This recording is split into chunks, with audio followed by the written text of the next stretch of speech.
Raspberry Pi 5 provides powerful access to hardware peripherals through its general-purpose input and output pins, commonly known as GPIOs.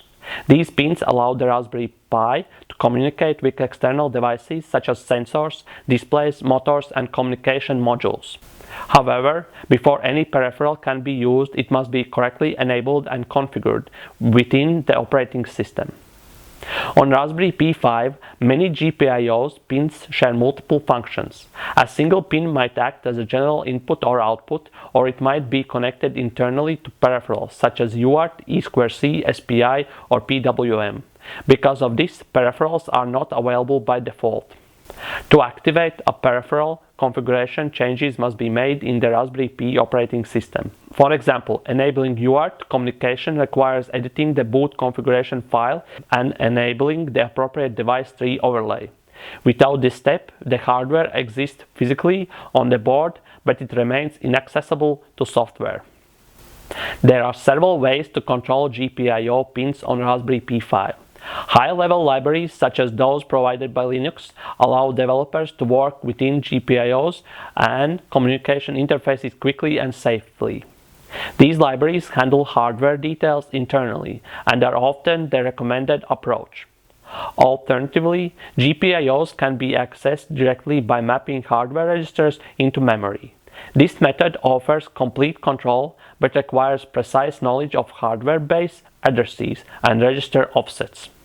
On Raspberry Pi 5, this process is more complex than on earlier models.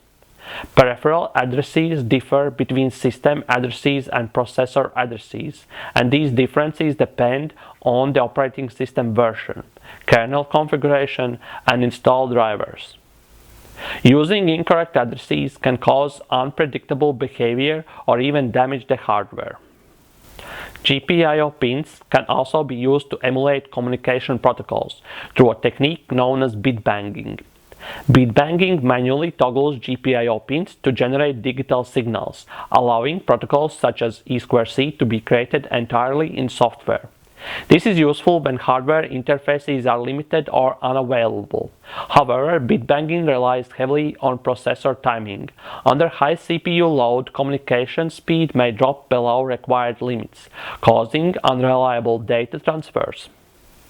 Pulse width modulation, or PWM, is another powerful capability of GPIO pins. PWM allows a single digital pin to generate a periodic signal with a controllable duty cycle.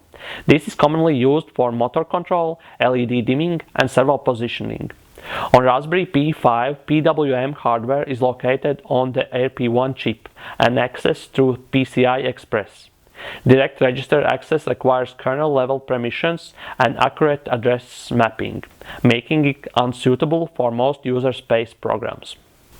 For this reason, system call-based interfaces provided by Linux are the safest and most portable way to use peripherals such as E2C and PWM.